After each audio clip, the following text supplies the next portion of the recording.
श्री सीताराम जी महाराज की। श्री नाभा गोस्वामी जी कहते हैं, हरिवल्लभ सब प्रार्थों जिन चरण रेणुवासाधरी।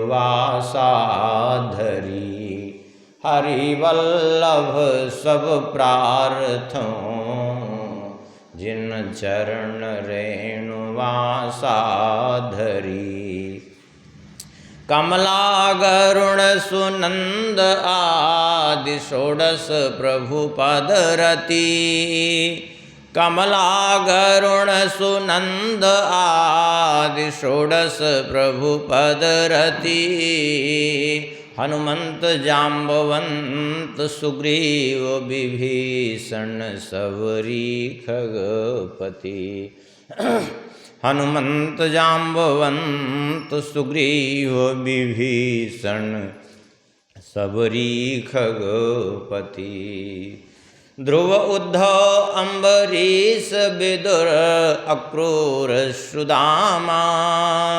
ध्रुव उद्धव अम्बरीश विदुर अक्रूर सुदामा। चंद्रहास चित्रकेतु ग्राह गज पांडव नामा। चंद्रहास चित्रकेतु ग्राह गज पांडव नामा। कौसारव कुंती बधू पट ऐचत लज्जाहरी। कौसारव कुंती वधू पट ऐचत लज्जाहरी। हरिवल्लभ सब प्रार्थों जिन चरण रेणुवासाधरी। हरिवल्लभ सब प्रार्थों जिन चरण रेणुवासाधरी। इस छपे के अंतर्गत पूर्व में श्री लक्ष्मी जी का, गरुण जी का, हनुमान जी का, जाम्बवंत जी का चरित्र स्मरण कर चुके हैं। इसके बाद अगला नाम लिया श्री नाभा गोस्वामी जी ने हनुमंत जाम्बवंत के बाद सुग्रीव जी का। सुग्रीव जी जो है का नाम लिया। अब सुग्रीव जी का थोड़ा सा परिचय समझें। सभी जानते हैं सुग्रीव जी सूर्यदेव के पुत्र हैं। अब सूर्यदेव के पुत्र कैसे हैं, अब इसको सुने। वाल्मीकि रामायण में उत्तरकांड में श्री अगस्त जी महाराज ने श्री राम जी को ये चरित्र सुनाया है। एक बार की बात है, सुमेरु पर्वत पर ब्रह्मा जी की सभा है। ब्रह्मा जी ब्रह्मलोक में तो रहते ही हैं, सुमेरु पर्वत पर भी रहते हैं, पुष्कर में भी रहते हैं, क्योंकि ये सब देवता हैं। इनके कई कई स्वरूप होते हैं, अलग अलग स्थानों पर निवास करते हैं।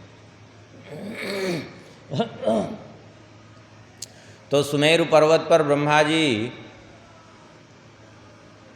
तप कर रहे थे। उसी समय ब्रह्मा जी के नेत्रों से अश्रु बिंदु टपक पड़ा। जब ब्रह्मा जी के नेत्रों से अश्रु बिंदु टपका तो ब्रह्मा जी के उसी अश्रु से देखते देखते एक बानर की उत्पत्ति हुई। उस बानर का नाम हुआ ऋक्षर्जा। ऋक्षर्जा और बहुत बलवान बानर था। वहाँ से इधर उधर वो ऋक्षर्जा जो बानर रूप में इधर उधर भ्रमण करते करते एक दिन संयोग वसात प्यास लगी। प्यास लगी तो एक सरोवर के तट पर वो ऋक्षर्जा बानर थे, वो पहुँचे और सरोवर के तट पर पहुँचे। बड़ा स्वच्छ निर्मल जल था सरोवर का। जैसे ही उसमें जल पीने के लिए गए तो अपनी छाया दिखाई देने लगी, बानर की आकृति। उनको लगा कि ये लगता है कोई दूसरा बानर इसमें है। इस जल के भीतर अपनी छाया देख करके, देखिए स्वच्छ जल हो और शांत जल हो तब छाया दिखती है। अभी जल गंदा हो अथवा जल हिल रहा हो तो इन दोनों परिस्थितियों में छाया नहीं दिखती, और स्वच्छ जल हो तो सब कुछ दिखता है, आसपास के पेड़ आदि भी दिखते हैं, धरती आसमान सभी कुछ दिखता है उसमें। तो बानर समझ करके ही कि इसमें कोई बानर है इस जल के भीतर, उस जल में कूद पड़े, ऋक्षरजा नाम का बानर, और जैसे ही कूदा वो जल श्रापित था पूर्व से। श्रापित होने के कारण जैसे ही वो जल में कूदा वैसे ही वो स्त्री रूप में परिणित हो गया। देखते देखते सुंदरी स्त्री के रूप में बदल गया, और अब उसको स्वयं यही समझ में नहीं आ रहा था कि ये अचानक मुझे क्या हुआ। निकल करके स्त्री के रूप में वो विचरण करने लगी। अब तो स्त्री बन गई थी, और इतना सुंदरी स्त्री बनी थी कि क्या कहना है। संयोगवशात जो है स्त्री रूप में विचरण करते हुए अचानक इंद्र जा रहे थे, उनकी दृष्टि पड़ी। उसको देख करके देवराज इंद्र जो है मुग्ध हो गए, उसके स्वरूप को देख करके मुग्ध हो गए, और देवराज इंद्र का तेज स्खलित हो गया और जाकर के उसके बाल के ऊपर गिरा। उससे एक बानर की उत्पत्ति हुई, उसी का नाम हुआ बाली। उस स्त्री के बाल से उत्पन्न होने के कारण जो है उसका नाम हुआ बाली। ऐसे ही एक दिन सूर्य देव विचरण करते हुए चले जा रहे थे, उन्होंने देखा तो वे भी मुग्ध हो गए। यद्यपि ये सब भगवान की लीला थी, इनका मुग्ध होना कोई दूसरा कारण नहीं था। क्यों? क्योंकि भगवान की लीला में सहयोग के लिए ही जो है इन बानरों की उत्पत्ति होना स्वाभाविक रूप से विधि का विधान था। सुग्रीव उनको सूर्य देव को भी देख करके मोह हो गया, और उनका भी तेज स्खलित हुआ, और जाकर के उसके कंठ पर गिरा, ग्रीवा पर। तो उससे भी एक बानर की उत्पत्ति हुई, उसका नाम हुआ सुग्रीव। तो बाली और सुग्रीव, इसीलिए ये दोनों भाई हैं, क्योंकि एक ही माता के दोनों के द्वारा दोनों का जन्म हुआ, लेकिन एक देवराज इंद्र से और दूसरे सूर्य देव से। और वैसे देखा जाए तो क्षेत्रज के रूप में तो माता पिता दोनों एक ही हैं। बाद में जन्म देने के बाद कुछ समय के बाद यद्यपि वो फिर से बानर रूप में वो परिणित हो गए, वो जो स्त्री रूप में परिणित बानर, उनको फिर से वही बानर स्वरूप प्राप्त हो गया, लेकिन उतना जो विधि का विधान था उतना होना था। तो ये दोनों जो है बाली और सुग्रीव दोनों का इस प्रकार से जन्म हुआ। दोनों में बड़ी प्रीति रही, बड़े प्रीतिपूर्वक निवास करते रहे, लेकिन संयोगवशात इनका विरोध होना आगे निश्चित था। और वो विरोध का कारण बना, पूर्व में जैसे कथा सुनाए हैं, मायावी नाम का दानव। ये मय दानव का पुत्र था मायावी। मय दानव की 3 संतानें जो हेमा नाम की अप्सरा से हुई थी, मायावी, दुंदुभी और मंदोदरी नाम की एक कन्या, ये तीनों हेमा नाम की अप्सरा के द्वारा उत्पन्न हुई थी। संयोग से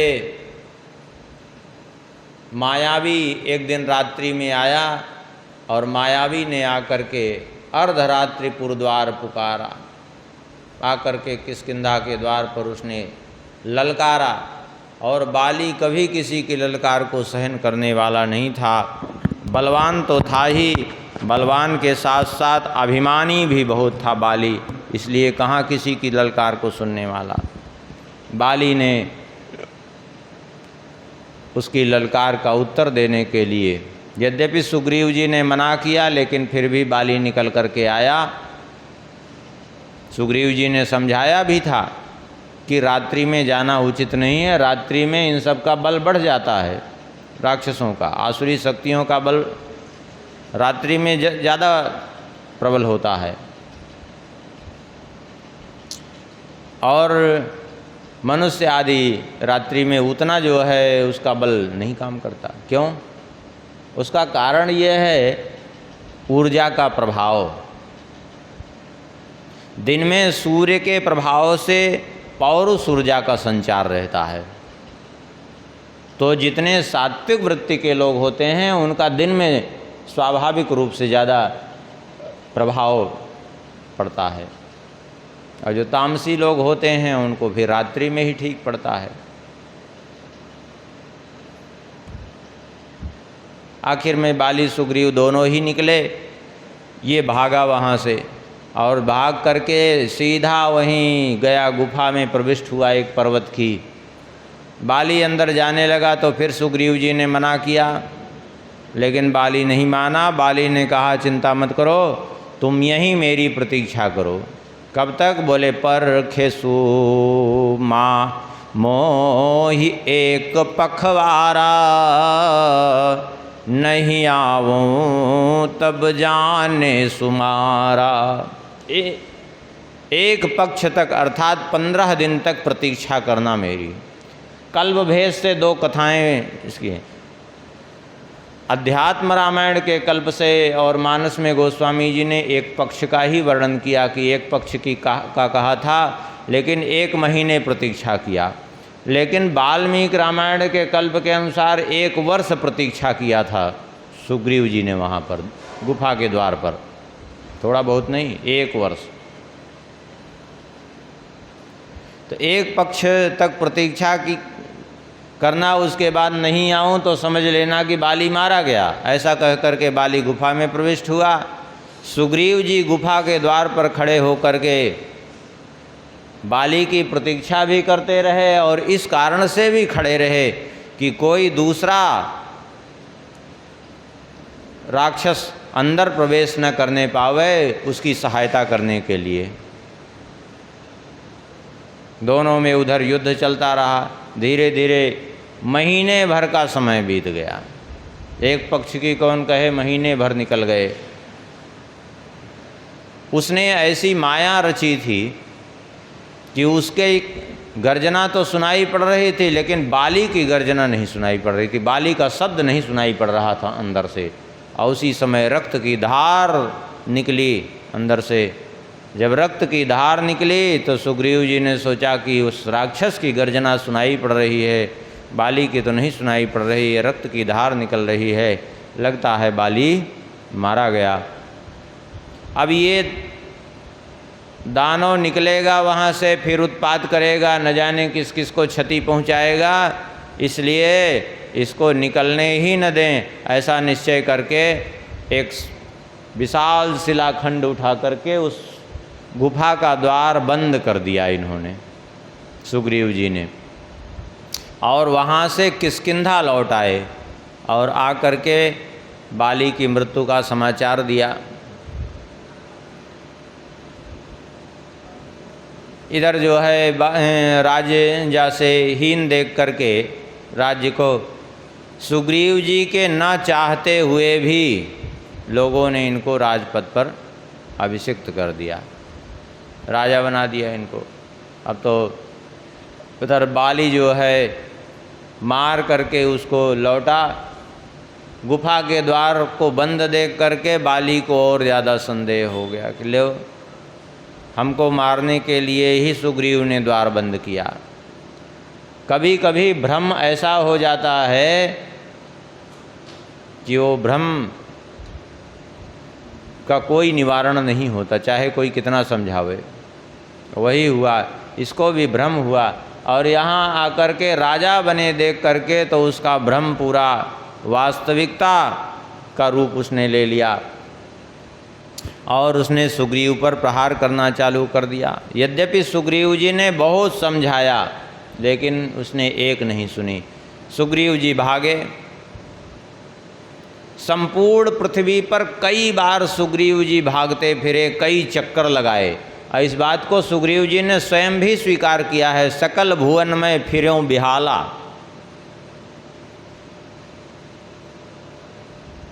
और ये बात स्पष्ट हो जाती है, किष्किंधा कांड भी उठा के देखिए वाल्मीकि रामायण का, तो ये बात स्पष्ट भी हो जाती है। क्यों?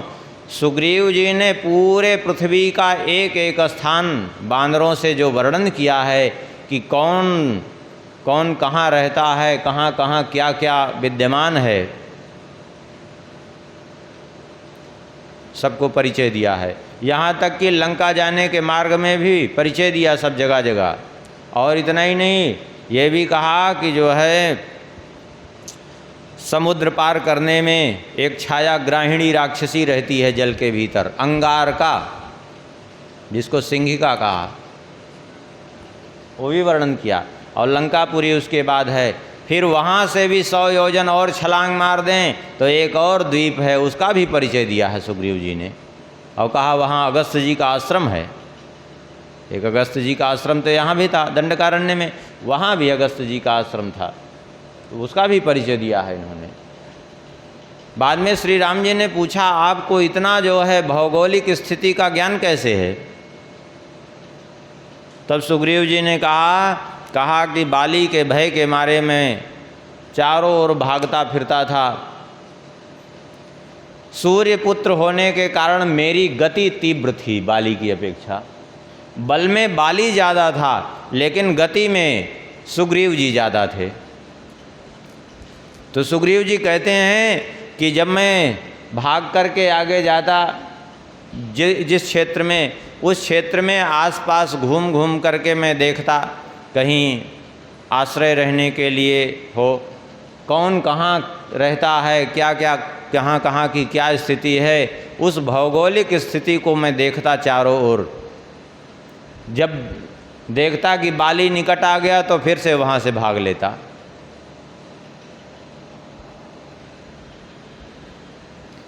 यद्यपि इतनी, जबकि बाली की भी गति का अनुमान स्वयं ऐसे लगा सकते हैं आप, बाली की भी गति सामान्य नहीं थी कि रावण को कांख में दावे दावे जो है चारों समुद्र में छलांग मार मार करके संध्या करके आया थोड़ी ही देर में। हाँ, इतना बलवान था बाली कि रावण गया, उसने हिमालय राज को युद्ध के लिए ललकारा। हिमालय राज ने कहा हम तो नहीं लड़ेंगे, जाओ तुम एक काम करो, लड़ जाओ बाली से। बाली के पास आया, बाली को ललकारा।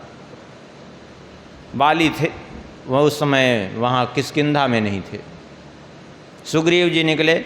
सुग्रीव जी ने कहा कि देखो अभी तो नहीं है, यदि तुमसे बहुत उनकी त्वरा है, तुम्हारी मिलने की इच्छा है, तो तुम कुछ समय प्रतीक्षा करो।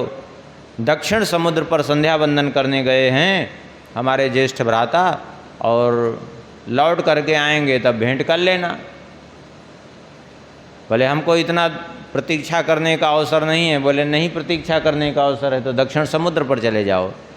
वहाँ गया, दक्षिण समुद्र पर संध्या कर रहा था बाली। बाली को संध्या करते देखकर रावण ने सोचा कि पीछे से जा कर के पूंछ पकड़कर समुद्र में पलट देंगे। बाली ने देख लिया रावण को आते हुए। संध्या करते करते, संध्या में विघ्न न हो, चुपचाप बैठा रहा। जैसे ही रावण निकट आया उसको बस झट से पकड़ के कांख में ऐसे दाब लिया बाली ने। लड़ा बड़ा नहीं, कुछ नहीं, कोई युद्ध हुआ ही नहीं, ऐसे ही कांख में दाब लिया। वो कांख में दाबे दाबे संध्या करता रहा वो पूरी संध्या संपन्न किया।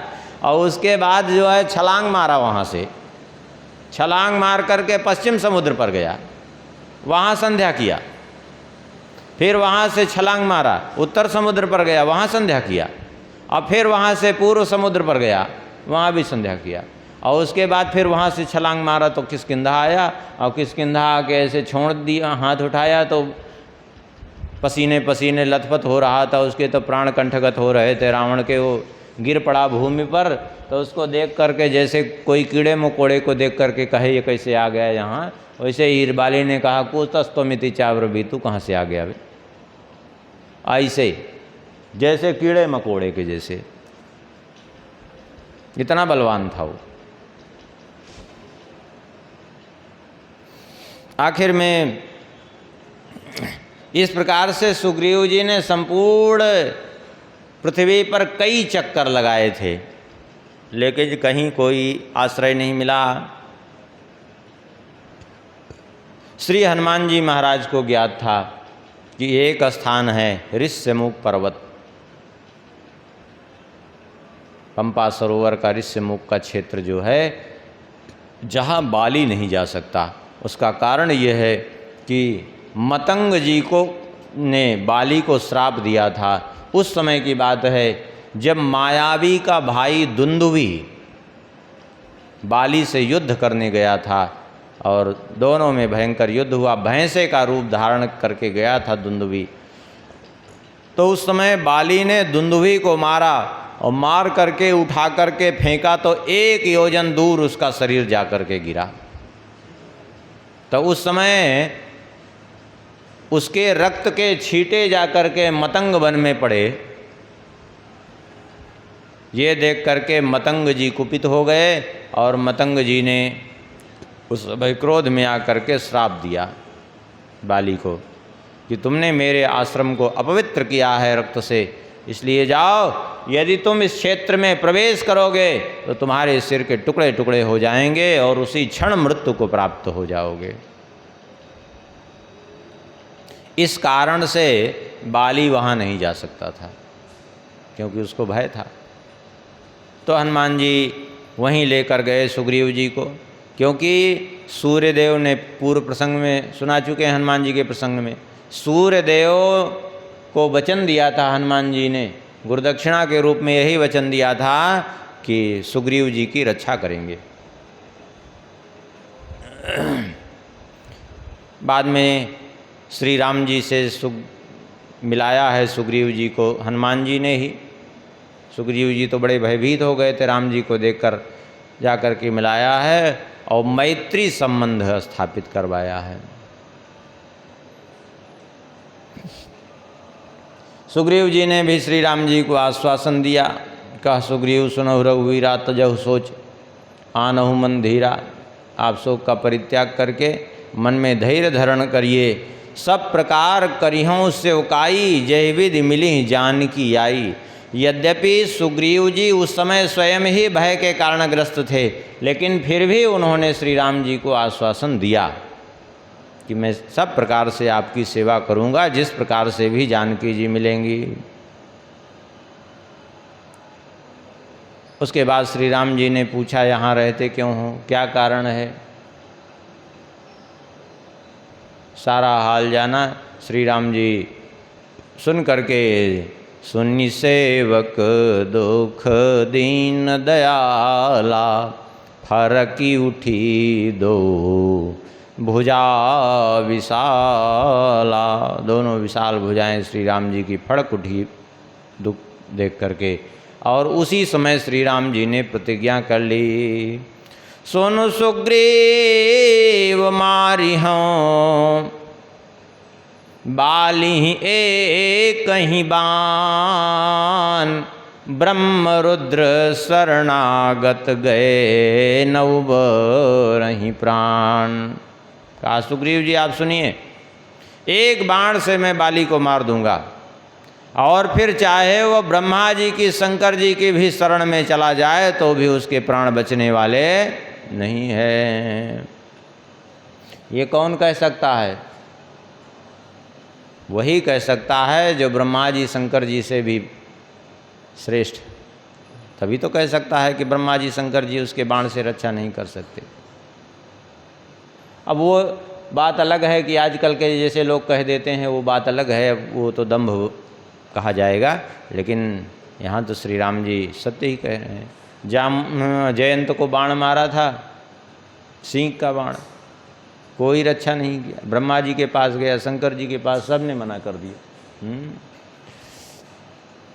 श्री राम जी ने कहा आप चिंता मत करो सखा, सोच त्यागहु बल मोरे, सब विधि घटब काज में तोरे। देखिए एक बात है, आपस में सामंजस्य यदि बना रहे तो कभी कोई समस्या होगी नहीं। ये आपस का सामंजस्य न होना ही सारी समस्या की जड़ है, सीधी सीधी बात है।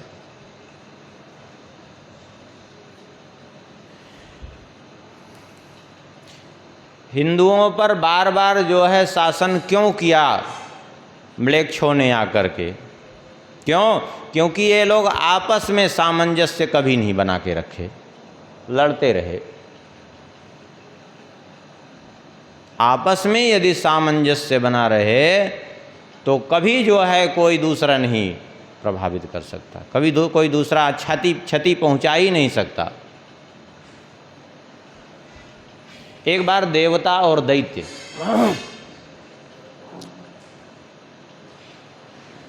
दोनों लड़े।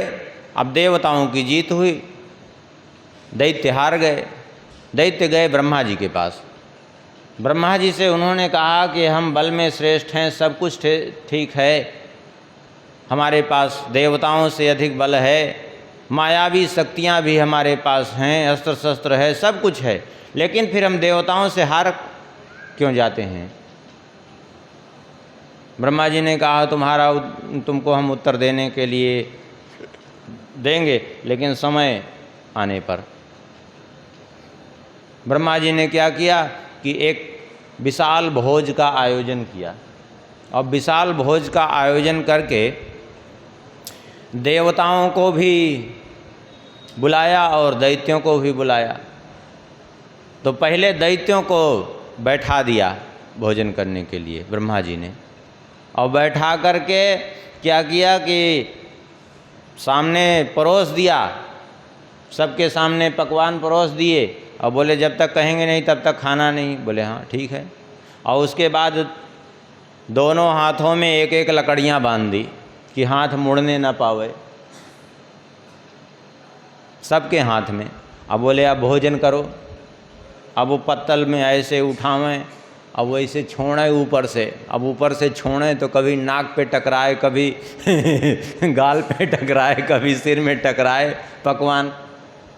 पेट किसी का नहीं भरा और भोजन बर्बाद हो गया। कभी लक्ष्य लग जाता तो चला जाता, मुख में नहीं तो सीधा इधर उधर पे सारी दुर्दशा हुई। मतलब कुछ नहीं निकला उससे। उसके बाद जो है देवताओं को बैठाया भोजन करने के लिए। बोले अब देखना तुम ये लोग क्यों जीत जाते हैं तुमसे। देवताओं को बैठाया, उन दोनों सबके भी हाथ में लकड़ियाँ बांध दी कि हाथ न मुड़े। बोले ठीक है। अब उनके सामने भी परोसा। अब देवताओं ने क्या किया? देवताओं ने किया कि अपना जो है पत्तल से जो परोसा रहता उसको उठावें, वो उसके मुख में डाल दे और वो उसके मुख में डाल दे। वो ऊपर से जो है वो जो निशाना मार के डाल रहे थे वो न करके वो एक दूसरे के मुख से वो उसके मुख में डालता, वो उसके मुख में डालता। एक अन्न का दाना बर्बाद नहीं हुआ और सबका पेट भी भर गया। तात्पर्य कहने का इतना ही है कि जब आपस में सामंजस्य बना करके रखेंगे तो सब ठीक हो जाएगा, और जहाँ विरोध होगा वहाँ सब गड़बड़ हो जाएगा। भारतवर्ष की दुर्दशा का कारण यही है।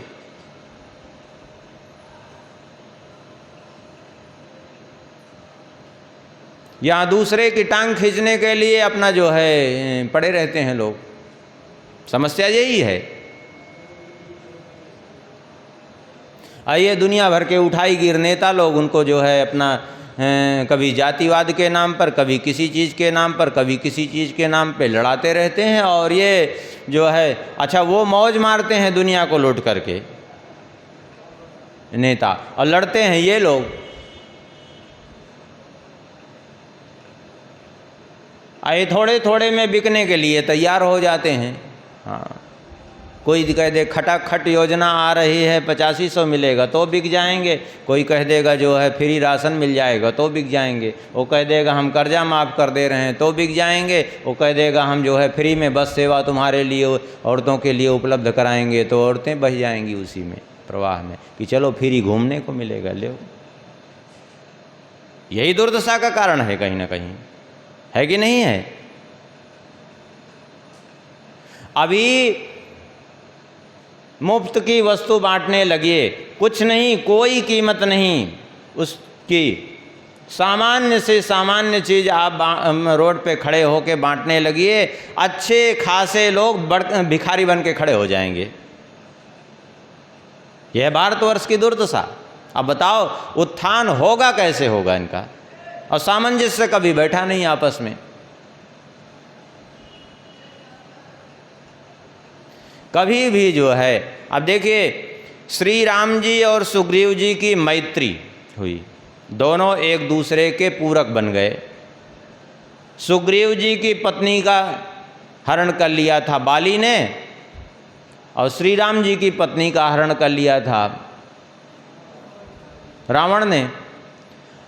राम जी ने सुग्रीव जी की सहायता कर दी, सुग्रीव जी ने राम जी की सहायता कर दी, दोनों का काम बराबर हो गया। बन गया कि नहीं बन गया? अब अपनी अपनी ढपली अपना अपना राग अलापते रहते तो क्या होता? एक का भी कुछ नहीं होता। तात्पर्य यद्यपि ठीक है वहाँ भगवान हैं, वो समर्थ हैं, वो बात अलग है, लेकिन लौकिक दृष्टि से भगवान शिक्षा दे रहे हैं कि भैया यदि अगर ऐसा करना है तो इस प्रकार से सामंजस्य बना के चलना पड़ेगा।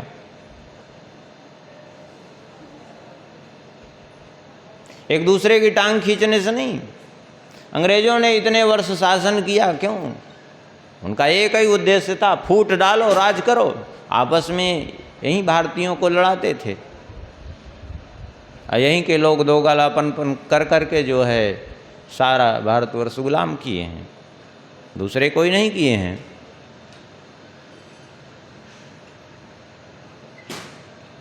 चमचागिरी कर करके, चापलूसी कर करके।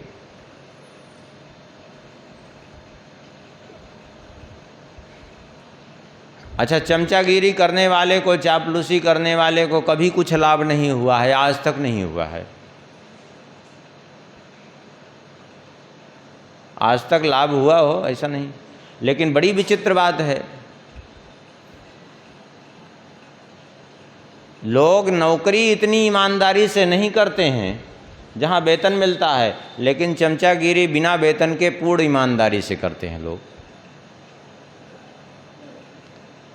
और जिसके पीछे चमचा लग जाए उसका समझ लीजिए कि सत्यानाश होना निश्चित है। अब इसमें कोई चमचों की बात में जो आया उसका विनाश अवश्यंभावी है, इसमें कोई संदेह नहीं। क्योंकि चमचा क्या करता है? चमचा माने चम्मच। चम्मच क्या करता है? जिस पात्र में रहता है चम्मच उसी को खाली करता है, वो पक्की बात है, इसमें कोई संदेह नहीं। उसको जब तक खाली नहीं कर देगा तब तक वो चम्मच चलता रहेगा। अच्छा, वो चम्मच अपने आप को भरने के लिए उसको खाली करता है, लेकिन वो स्वयं भी खाली हो जाता है, स्वयं भी भरा नहीं रह जाता। तो श्री राम जी और सुग्रीव जी ने मैत्री की आपस में। सुग्रीव जी ने कहा कि प्रभु सब प्रकार करिहूँ सेवकाई, जही विधि मिली जानकी आई। सब प्रकार से मैं आपकी सेवा करूँगा, जिस प्रकार से भी जानकी जी मिलेंगी, हर प्रकार से मैं आपकी सेवा करूँगा। तो श्री राम जी ने भी कहा ठीक है, तो मैं भी कहता हूँ सखा सोच त्यागहु बल मोरे, सब विधि घटव काज में तोरे। मैं भी सब प्रकार से तुम्हारे कार्य का निर्वहन करूँगा। और श्री राम जी ने अपनी ओर से प्रारंभ भी कर दिया। श्री राम जी ने कहा कि अब एक काम करो, आप जाकर के बाली को युद्ध के लिए चुनौती दो, फिर मैं मारूंगा उसको। सुग्रीव जी ने कहा लेकिन प्रभु आप हमारे मित्र हैं, आपको मैं संकट में नहीं डाल सकता, क्योंकि अभी तक हमने आपका बल नहीं देखा है और बाली का बल हमने देखा है। अच्छा, क्या देखा है बाली का बल? आपको विश्वास कैसे होगा हम पर? सुग्रीव जी ने कहा प्रभु हम आइए आपको दिखाते हैं। तो ले जा कर के क्या दिखाया? बोले दुंदुभि अस्थि, दुंदुभि की हड्डियों का ढेर दिखाया। बोले ये दुंदुभि नाम का दैत्य है जिसको बाली ने मारा था और उठा करके 1 योजन दूर फेंका था, उसी की हड्डियां हैं ये। श्री राम जी ने कहा कि यदि आप भी 1 योजन फेंक दें तब हमें कुछ लगे कि हाँ आप बलवान हैं। श्री राम जी ने कहा देखते हैं।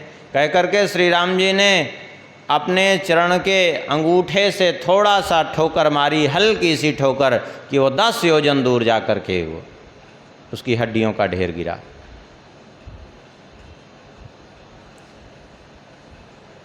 बोले अब विश्वास हुआ? बोले नहीं, अभी विश्वास नहीं हुआ। क्यों? बोले जब बाली ने मारा था तो इसके शरीर पर रक्त था, चर्बी थी, भारी शरीर था, बाली युद्ध करते करते थका हुआ था, अब तो हड्डियां शेष हैं, हल्का हो गया है। बोले अब और कोई उपाय है विश्वास का? बोले हाँ एक उपाय है। क्या उपाय है? बोले वो उपाय है 7 ताल के वृक्ष। दुंदुभि अस्थि ताल दिखराए, 7 ताल के वृक्ष, इनका एक बाण से जो भेदन कर देगा बाली पर वही विजय प्राप्त कर सकता है, ऐसा ऋषियों का कथन है। श्री राम जी ने कहा चलो देखते हैं। अब वो बड़े विचित्र ढंग से वृक्ष थे, उनका कोई एक बाण से भेदन नहीं कर सकता था, चाहे जितना बड़ा वो रहता। लेकिन श्री राम जी ने बाण उठाया और एक बाण से भेदन किया, क्योंकि एक सीध में नहीं थे वो बाण पेड़। और दूसरी बात यह है कि वो सभी एक दूसरे से नीचे से जुड़े हुए थे, वो सर्पाकार रूप में थे। हाँ हाँ हाँ ऊटे पटंग ढंग से तो बड़े विचित्र ढंग से वो ताल वृक्ष थे। फिर वो जो है श्री राम जी ने बाण उठाया, एक बाण में 7 वृक्षों का भेदन कर दिया। श्री राम जी का वो बाण 7 वृक्षों का भेदन करके, पर्वत का भेदन करके पाताल में प्रविष्ट हुआ और वहाँ से पुनः जो है वापस तर्कस में आ गया। सुग्रीव जी को विश्वास तो हो गया, लेकिन सुग्रीव जी ने चरण पकड़ लिए, बोले बस प्रभु अब हमें बाली से लड़ने की कोई आवश्यकता ही नहीं। ले क्यों? बोले अब समझ गए कि बाली मेरा शत्रु नहीं है, वो तो हमारा परम हितैषी है। क्यों? क्योंकि इस ताल का भेदन करने वाला कोई मनुष्य नहीं हो सकता, आप तो साक्षात भगवान हैं और बाली की कृपा से आप मिल गए, अब हमें लड़ने की ज़रूरत ही नहीं है। अब तो एक ही कृपा करिए कि अब प्रभु कृपा करो यही भांति, सब तज भजन करूं दीन राती। भगवान ने कहा लेकिन मैंने प्रतिज्ञा कर ली है मारने की, इसलिए मेरी प्रतिज्ञा की रक्षा करने के लिए तुम्हें जाना होगा।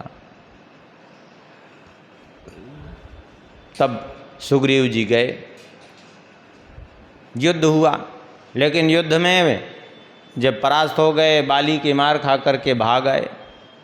श्री राम जी पहुँचे, बोले क्या हुआ? बड़ी पीड़ा हो रही। अरे बोले पीड़ा? पुराने घाव को, पुरानी शत्रुता को फिर से आपने ताज़ा कर दिया। जब मारना ही नहीं था तो इतना आश्वासन दे के, इतना बल दिखा करके भेजने की ज़रूरत क्या थी? इससे अच्छा भेजते ही नहीं। पुरानी शत्रुता पड़ गई थी, पुरानी रहती, फिर से ताज़ी हो गई। श्री राम जी ने देखा कि बड़े विकल हो रहे हैं, तो कर परसा सुग्रीव शरीरा, तन भा कुलिस गई सब पीरा। भगवान ने अपने कर कमल का स्पर्श किया, वज्र के समान सुदृढ़ शरीर हो गया, सारी पीड़ा दूर हो गई। सुग्रीव जी को बड़ा आश्चर्य हुआ। श्री राम जी ने कहा अब जाओ, अब लड़ो। बोले लेकिन अभी भी हैं तो हम दोनों एक ही रूप हैं। श्री राम जी ने कहा एक रूप तुम भ्राता दो, इसी कारण से हम नहीं मारे। बोले अभी भी तो एक रूप हैं। बोले चिंता मत करो, अब एक रूप नहीं रहोगे। कैसे? लक्ष्मण जी से कहा लक्ष्मण जी गज पुष्पी की माला इनके गले में पहनाओ, पहचान बनी रहे। लक्ष्मण जी ने गज पुष्पी की माला पहनाई और जिससे बाली को भी इस बात का बोध रहे कि अब हमारे शरण में हैं, अब मैं अपने शरण में, शरणागत की रक्षा करना हमारा धर्म है। और सुग्रीव जी फिर से गए, भयंकर युद्ध हुआ, फिर पुनि नाना विधि भई लड़ाई, बिटप ओट देखें रघुराई। भयंकर युद्ध हुआ और उसके बाद श्री राम जी ने बाण मारा। बाण मारा तो बाली भूमि पर गिर गया। बाली ने जब श्री राम जी को देखा, वो तो कहने लगा किसने मारा हमको, छल से मारा। श्री राम जी को देखा तो कटु वचन कहने लगा, अरे धर्म हेतु अवतरे गोसाई, मारे मोहि व्याध की नाई। धर्म के लिए तुम्हारा अवतार हुआ और फिर भी मुझे व्याध की भांति मारा। अच्छा, श्री राम जी सन्मुख गए क्यों नहीं? एक तो ये लोक में खूब प्रसिद्ध है कि बाली के सामने जो लड़ने जाता था उसका बल आधा चला जाता था। यद्यपि श्री राम जी बल की सीमा है, उनका क्या आधा बल जाता, उनके बल को तो सहन नहीं कर पाता, बिन मारे मर जाता। क्योंकि शरीर की एक सीमा होती है बल की, असीमित बल कभी शरीर नहीं सहन कर सकता। दूसरी बात यह है, उसके तो खैर कोई बात नहीं, लेकिन भगवान श्री राम जी इसलिए भी उसके सन्मुख नहीं गए। क्यों? इसलिए सन्मुख नहीं गए क्योंकि जब वो चला था तो तारा ने मना किया कि मत जाओ। श्री राम उनकी सहायता कर रहे हैं, तब उसने कहा कि चिंता मत करो, यदि श्री राम हमारे सन्मुख आ जाएंगे तो मैं उनके चरण पकड़ करके उनको लेते आऊँगा अपने यहाँ। और वे करुणामय हैं, कृपामय हैं, वे मेरे आग्रह को टाल नहीं पाएंगे और निश्चित रूप से कृपा करके हमारे साथ आ जाएंगे, और इसलिए तुम्हें चिंता करने की ज़रूरत नहीं है। श्री राम जी ने विचार किया है कि इसके सन्मुख जाने का मतलब है कि इसके आग्रह को अस्वीकार करना, और हमने मारने की प्रतिज्ञा की है। आप कहेंगे बाली को मारना जरूरी था क्या? हाँ, जरूरी था। क्यों? क्योंकि बाली ने दुष्कर्म किया था सुग्रीव जी की पत्नी के साथ। दूसरी बात यह है कि बाली जो है अभिमानी था, और अभिमानी भगवान को बिल्कुल अच्छा नहीं लगता। श्री राम जी से भी कह रहा था, आप हमारे पास आते तो हम रावण को बंदी बना करके पूरे सेना समेत आपके चरण में उपस्थित कर देते। तो इससे क्या करता? वो श्री राम जी का ही तो यश नष्ट करता। श्री राम जी के साथ सेना में जो थे सब श्री राम जी के आज्ञा का पालन करने वाले थे, लेकिन बाली ऐसा था, वो किसी की आज्ञा मानता नहीं था। इसलिए श्री राम जी को उसकी आवश्यकता ही नहीं थी, क्योंकि ऐसे व्यक्ति को श्री राम जी कभी स्वीकार नहीं करते। मनमाना आचरण करने वाले को श्री राम जी नहीं मानते। जो शास्त्र की आज्ञा न माने, अनुशासन न माने, वो किसी काम का नहीं।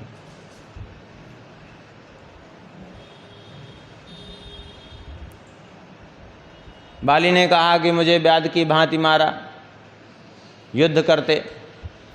अब इस पर बहुत लोग जो है अज्ञानतावश, शास्त्र का जब बोध नहीं होता तो मनमाना कुछ भी लोग बोल जाते हैं। अज्ञानतावश बहुत लोग श्री राम जी पर दोषारोपण करने लगते हैं, कहते हैं अरे बात तो सही है, बाली से युद्ध करना चाहिए। सत्य ये है कि श्री राम जी ने जो किया वही उचित था। क्यों? क्योंकि युद्ध किया किससे जाता है? युद्ध प्रतिद्वंदी से किया जाता है, अपराधी से नहीं किया जाता। बाली श्री राम जी का प्रतिद्वंदी नहीं था, बल्कि अपराधी था। प्रतिद्वंदी नहीं था। बताइए, आज भी अथवा पहले भी आप कोई उदाहरण ये दे सकते हैं कि किसी अपराधी को राजा ने अथवा न्यायाधीश ने ये फैसला सुनाया हो मृत्युदंड देने के लिए कि चलो, आज भी क्या कभी कोर्ट में ऐसा सुना जाता है कि न्यायाधीश ये फैसला सुनावे कि चलो तुमको मृत्युदंड देना है तो अब एक सिपाही उठावे बंदूक, दूसरी बंदूक तुम उठाओ, लड़ो आपस में, ऐसा कोई फैसला होता है क्या? उसको सीधा मृत्युदंड की घोषणा होती है, ना कि जो है लड़ने की घोषणा होती है। लड़ा जाता है प्रतिद्वंदी से। बाली प्रतिद्वंदी नहीं, अपराधी था। इस बात को श्री राम जी ने कहा तो बाली ने स्वीकार भी किया। उसने कहा कि हमने आपका क्या अपराध किया था? श्री राम जी ने कहा तुमने अपराध किया था, पहले बताओ तुम इस पृथ्वी के चक्रवर्ती सम्राट तो नहीं हो, तुम एक क्षेत्र के राजा हो? बोले हाँ, ये बात सत्य है। बोले तो अब ये बताओ कि तुम किसके अधीन हो, तुम्हारा राज्य किसके अधीन है? बाली ने कहा भरत के अधीन है, क्योंकि भरत इस समय जो है चक्रवर्ती सम्राट हैं भरत, हमारा राज्य भरत के अधीन है। जो श्री राम जी ने कहा भरत के अधीन है तुम्हारा राज्य, और हम भरत के प्रतिनिधि के रूप में सब पर निग्रह और अनुग्रह करने के लिए समर्थ हैं। तो भरत तुम्हारे राजा हैं, तो तुम अपराध कर रहे हो। जिस प्रकार तुम्हारे राज्य में यदि कोई अपराध करता है तो उसको दंड देने का अधिकार तुम्हारा है, ऐसे ही तुम यदि अपराध करते हो तो भरत जी का अधिकार है कि नहीं तुमको दंड देने का? बोले हाँ, अधिकार है भरत जी को। तो बोले भरत की ओर से हम तुम्हें दंड दे रहे हैं, क्योंकि भरत की ओर से हमें पूर्ण अधिकार है दंड देने का। अपराध क्या? बोले अनुज वधु भगनी सुतनारी, सुन सठ कन्या समीय चारी। अपने छोटे भाई की पत्नी, बहन, पुत्रवधू, पुत्री, ये सभी समान होते हैं। इनके साथ जो दुर्व्यवहार करता है, इनको जो कुदृष्टि से देखता है, उसका वध करने में दोष नहीं लगता, उसका वध ही विधान है। और वैसे भी देखा जाए तो हमने तुम्हारा वध किया तो अनुचित नहीं था। क्यों? क्योंकि तुम मृग हो कि नहीं? बोले हाँ, हम हैं शाखा मृग। शाखा मृग तो है ही है। और हम क्षत्रिय हैं, तो शाखा मृग हो तो क्षत्रिय का धर्म है मृगया करना, शिकार करना। तो हमने तुम्हारा शिकार किया। बाली ने कहा प्रभु हमसे अपराध हुआ, हम समझ नहीं पाए, क्षमा करिए।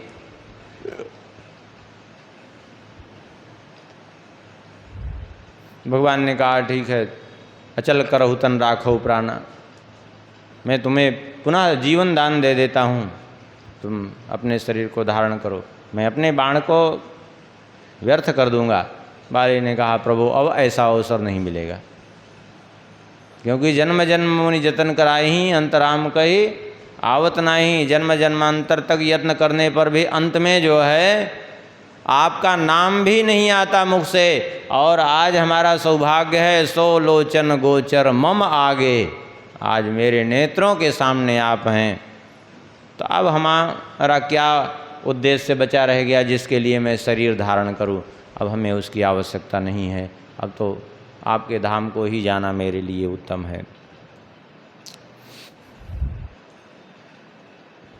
सुग्रीव जी भी बाद में बड़े दुखी हुए कि हमने बाली को मरवा दिया, अच्छा नहीं किया। राज्य नहीं स्वीकार कर रहे थे, लेकिन भगवान ने उनको समझाया, राजपद पर अभिषिक्त किया।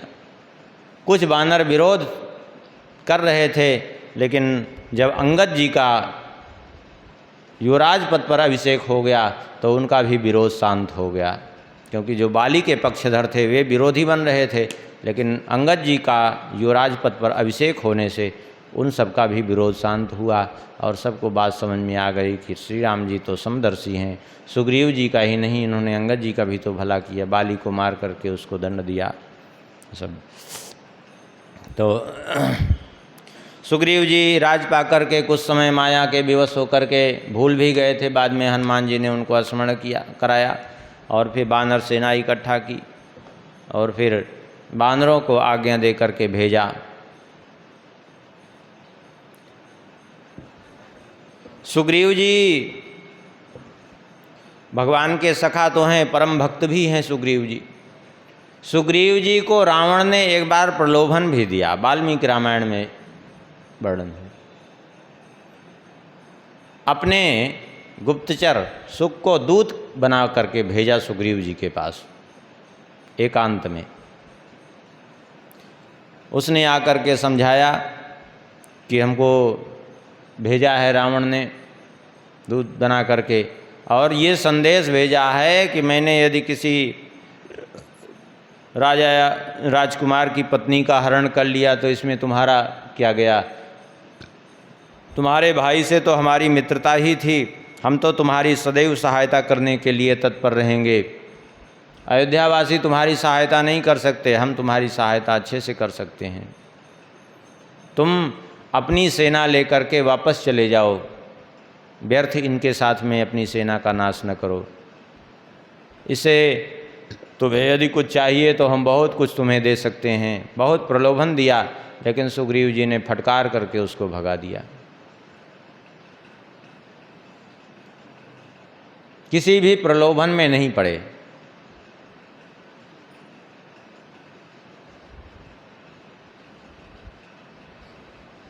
कम से कम मनुष्य से तो अच्छा बांध रहे हैं बेचारे, प्रलोभन में किसी नहीं पड़ते। हाँ, अच्छा, श्री राम जी बानरों को लेकर के लंकापुरी क्यों गए?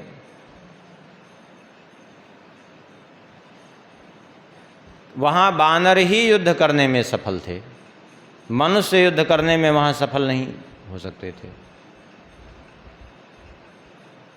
मनुष्य क्यों? क्योंकि वो पर्वत के ऊपर युद्ध हुआ, और पर्वत पर, पेड़ पर, इन पर बानर जितना सफल है मनुष्य कभी नहीं सफल हो सकता। बानर हर जगह से युद्ध कर लेते हैं, पेड़ पर खड़े होकर के युद्ध कर लेंगे, पहाड़ की चोटी पर सब जगह दौड़ मार लेंगे, सब जगह युद्ध कर लेंगे, वही सफल हो सकते थे, और वो भी राक्षसों से। मनुष्य नहीं सफल हो सकता। हाँ, खाने पीने के लिए भी मनुष्य को ले जाते तो तमाम राशन पानी दुनिया भर की व्यवस्था करनी पड़ती, वहाँ कोई व्यवस्था नहीं। मनुष्य होता तो सोने की लंका देख करके लोभ में भी पड़ता कि हाँ, बड़ी विचित्र बात है। बहुत चीज़ें हैं, लेकिन मनुष्य को लेके नहीं गए। रावण ने अंत में एक बात स्वीकार की। रावण ने अंत में एक बात स्वीकार की, और रावण ने कहा कि मैं अपने को बड़ा नीतिज्ञ समझता था, बड़ा बुद्धिमान समझता था, लेकिन श्री राम जी ने हमारी बुद्धि को ऐसा वो किया कि हमारा अभिमान चूर्ण कर दिया। क्या? बोले, भला बताइए, सेना लेकर के आए बानरों की, यहीं लंका में रहे, यहीं का खाए पिए, यहीं रहे और यहीं युद्ध किए।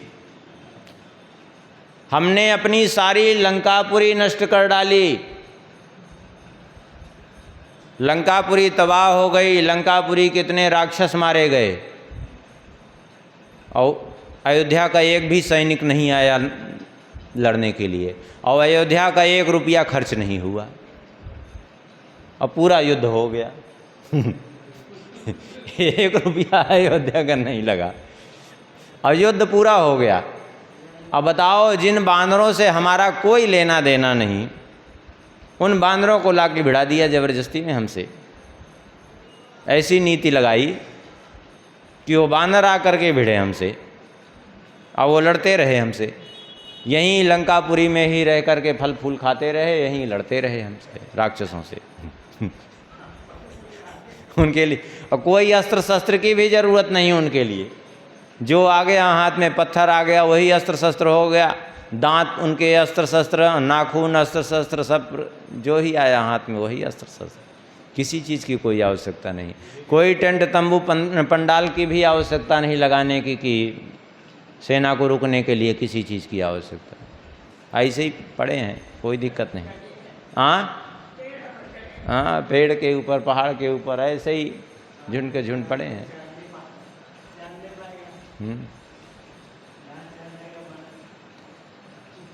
और इतना ही नहीं, रावण ने कहा हम बड़े बुद्धिमान समझते थे अपने आप को, लेकिन बड़ी विचित्र बात, बानरों को तो लड़ाया तो लड़ाया, हमारे ही भाई से पूछ पूछ करके हमारा सारा भेद ले ले करके हमारा विनाश कराया।